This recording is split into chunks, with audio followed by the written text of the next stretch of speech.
പാകിസ്ഥാന് നേരെ ഇന്ത്യ നടത്തിയ ഓപ്പറേഷൻ സിന്ദൂർ ഇതിനെ ഇന്ത്യയിലെ ഭൂരിഭാഗം ജനങ്ങളും പിന്തുണച്ചു, അല്ലെങ്കിൽ ഇത്തരത്തിലൊരു തിരിച്ചടി അവർക്ക് കൊടുക്കേണ്ടതാണെന്നൊക്കെ പറയുന്നു. പക്ഷേ ഇതിനിടയിൽ ഇന്ത്യക്ക് വിരുദ്ധമായ നിലപാടുകളുമായിട്ട് ചിലർ രംഗത്ത് വരുന്നു. ചില യൂട്യൂബർമാർ, ചില രാഷ്ട്രീയ നേതാക്കൾ, സാംസ്കാരിക പ്രവർത്തകർ, ഇവരുടെയൊക്കെ പോസ്റ്റുകൾ കാണുമ്പോൾ ഇവർക്ക് സത്യത്തിൽ സ്നേഹം ഇന്ത്യയോടാണോ അതോ പാകിസ്ഥാനോടോ ആണോ എന്നൊക്കെ തോന്നിപ്പോകും. ഇതിപ്പം ആരുടെയും കുഴപ്പമില്ല, വലിയ വിമർശനങ്ങളാണ് സമൂഹ മാധ്യമങ്ങളിലൂടെ പുറത്തേക്ക് വരുന്നത്. ഇവർ പോസ്റ്റ് ഇടുന്നതും സമൂഹ മാധ്യമങ്ങളിൽ തന്നെയാണ്. അപ്പോൾ അനുകൂലിച്ചും പ്രതികൂലിച്ചും ഒക്കെ വരുന്നുണ്ട്.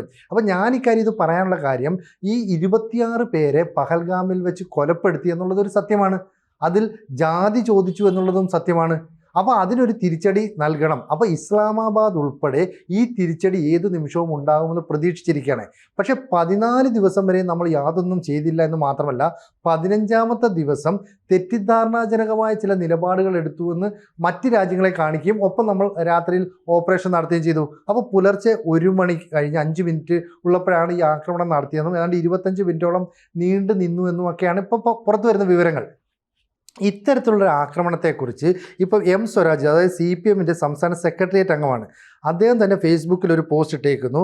ഈ പോസ്റ്റ് ഇട്ടേക്കുന്നത് പറഞ്ഞത് ഈ യുദ്ധം എന്ന് പറയുന്നത് അത്ര നല്ല കാര്യമൊന്നുമല്ല, എന്തിലും ഈ സമാധാനമാണ് എല്ലായ്പ്പോഴും വേണ്ടത്. അപ്പം ഈ ഫേസ്ബുക്ക് പോസ്റ്റിൻ്റെ കുറിപ്പിൽ ഇങ്ങനെയാണ് പറഞ്ഞേക്കുന്നത്. അപ്പം ഞാൻ കൂടുതൽ കാര്യങ്ങളൊക്കെ പറയുന്നതിൻ്റെ ഉദ്ദേശം എന്ന് പറയുന്നത്, ഇദ്ദേഹം തുടങ്ങുന്നത് ഇങ്ങനെയാണ്: തൻ്റെ പ്രശസ്ത സാഹിത്യകാരൻ M. മുകുന്ദൻ്റെ ഡൽഹി ഗാഥകൾ എന്ന നോവലിൽ ശ്രീധരനുണ്ണി എന്ന കഥാപാത്രത്തിൻ്റെ മരണം ഇങ്ങനെയാണ് ചിത്രീകരിച്ചിരിക്കുന്നത് എന്നൊക്കെ പറഞ്ഞ് തുടങ്ങുന്നു.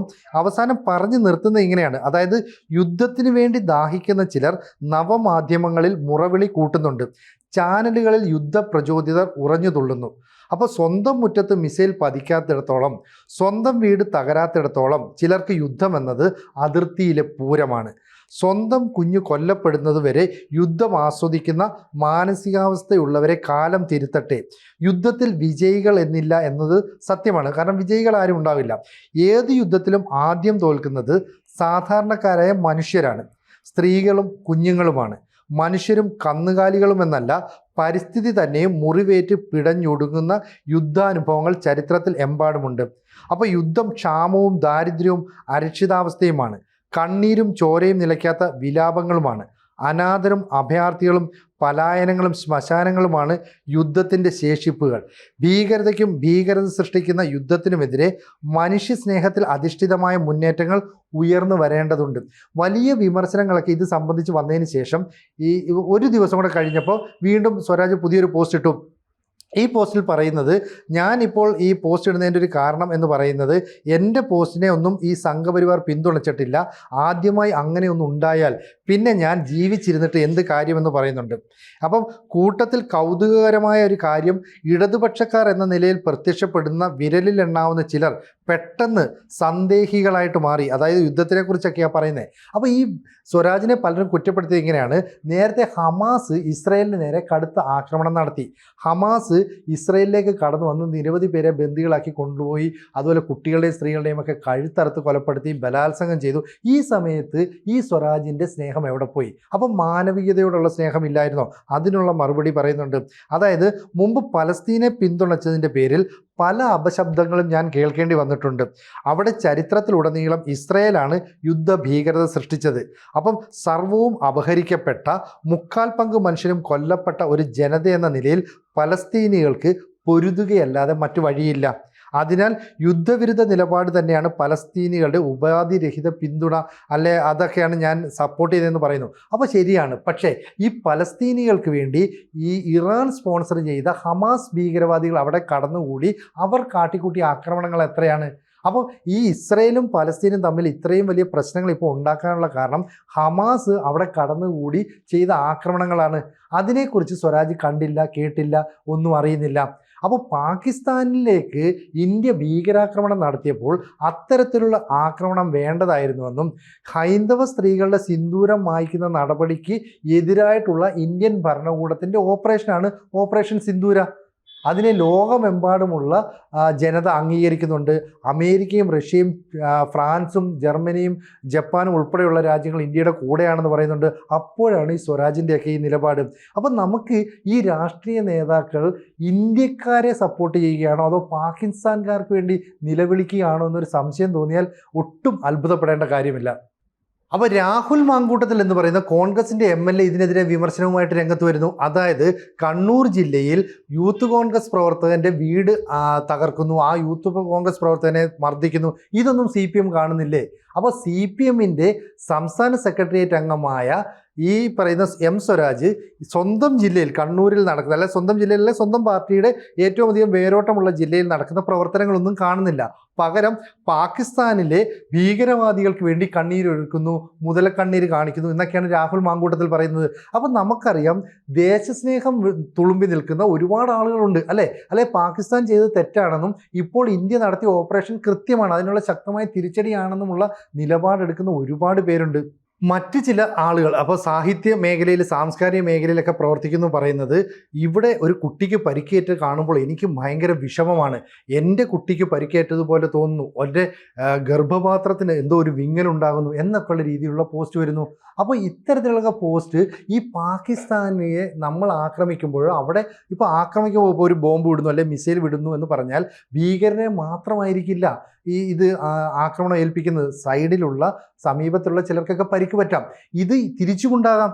ഇപ്പം ഇന്ത്യയിലെ ഈ പഹൽഗാമിൽ 26 പേരെ കൊലപ്പെടുത്തിയപ്പോൾ പല പുരുഷന്മാരെയും കൊന്നത് സ്വന്തം ഭാര്യയുടെ മുമ്പിൽ വെച്ച്, മകളുടെ മുമ്പിൽ വെച്ച്, സഹോദരിയുടെ മുമ്പിൽ വെച്ചൊക്കെയാണ്. വിവാഹം കഴിഞ്ഞ് 6 ദിവസമായ ഒരു ദമ്പതികൾ അവിടെ വരുമ്പോൾ ഭാര്യയുടെ മുമ്പിൽ വെച്ച് ഭർത്താവിനെ കൊല്ലുകയാണ്.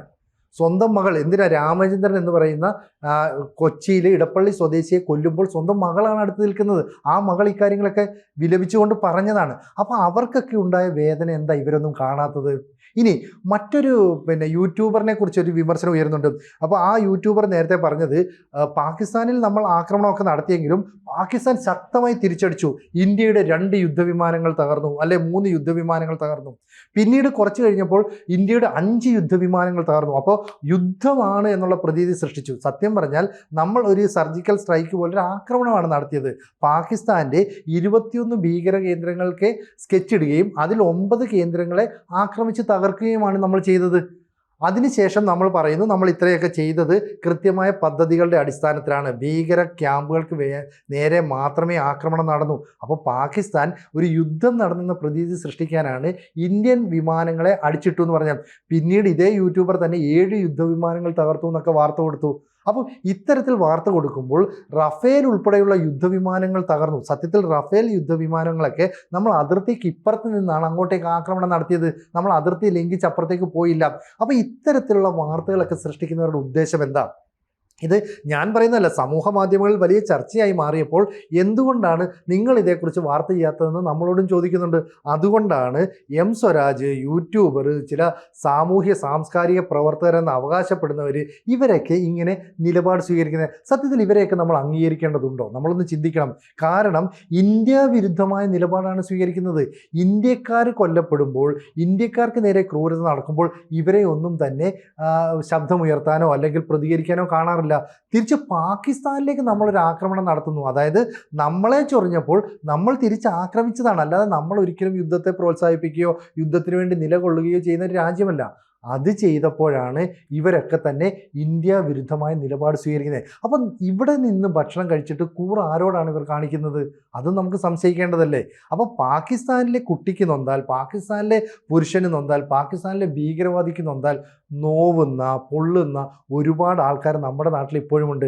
നമുക്കറിയാം ഈ പഹൽഗാം ആക്രമണത്തിൻ്റെ സൂത്രധാരനായ ഒരാൾ കേരളത്തിൽ വന്ന് ലാബ് ടെക്നീഷ്യൻ കോഴ്സ് പഠിച്ചിട്ട് പോയി എന്നതിൻ്റെ വിവരങ്ങളൊക്കെ പുറത്തു വരുന്നുണ്ട്. അങ്ങനെയാണെങ്കിൽ ഇത്തരത്തിൽ വേദനിക്കുന്ന ഒരുപാട് പേരുടെ ബന്ധുക്കൾ, തുടർച്ചക്കാരൊക്കെ തന്നെ ഈ പറയുന്ന ആളുകൾക്കൊക്കെ സഹായം ചെയ്തിട്ടുണ്ടാവും. അപ്പോൾ ഭീകരവാദികൾക്ക്, അക്രമകാരികൾക്ക്, കശ്മീരിലേക്ക് നുഴഞ്ഞു കയറുന്നവർക്കൊക്കെ പിന്തുണ നൽകുന്ന വലിയൊരു സമൂഹം കേരളത്തിൽ ഉണ്ട് എന്ന് പറഞ്ഞാൽ ആർക്കും അതിനെ തെറ്റു പറയാൻ കഴിയില്ല. എന്തായാലും ഇത്തരത്തിലുള്ള ഒരു നിലപാട് സ്വീകരിക്കുന്നത് നല്ലതാണോ എന്ന് ഓരോ മലയാളിയും ചിന്തിക്കേണ്ട സമയം അതിക്രമിച്ചു എന്നാണ് എനിക്ക് തോന്നുന്നത്. എന്തായാലും ഇത്തരത്തിലുള്ള നിലപാട് സ്വീകരിക്കുന്നവർക്കെതിരെ വലിയൊരു ജനരോഷം സമൂഹ മാധ്യമങ്ങളിലടക്കം ഉയരുന്നുണ്ട്. ഇനിയെങ്കിലും സ്വന്തം രാജ്യത്തെ ജനങ്ങൾ കൊല്ലപ്പെടുമ്പോൾ അത് ചെയ്യുന്നത് ശത്രുരാജ്യമാണെങ്കിൽ അവർക്കെതിരായ ഒരു നിലപാട് സ്വീകരിക്കാൻ, അല്ലെ ദേശീയതയ്ക്ക് വേണ്ടി നമുക്ക് ഒന്നിച്ചു നിൽക്കാൻ ഇനിയെങ്കിലും ഇവർക്കൊക്കെ കഴിയട്ടെ എന്ന് മാത്രം ആഗ്രഹിക്കാനേ നമുക്കും പറ്റുകയുള്ളൂ. കൂടുതൽ വാർത്തകളും വിശേഷങ്ങളും നിങ്ങളിലേക്ക് എത്താൻ ABC മലയാളം സബ്സ്ക്രൈബ് ചെയ്യുക, ബെൽബട്ടനും അമർത്തുക.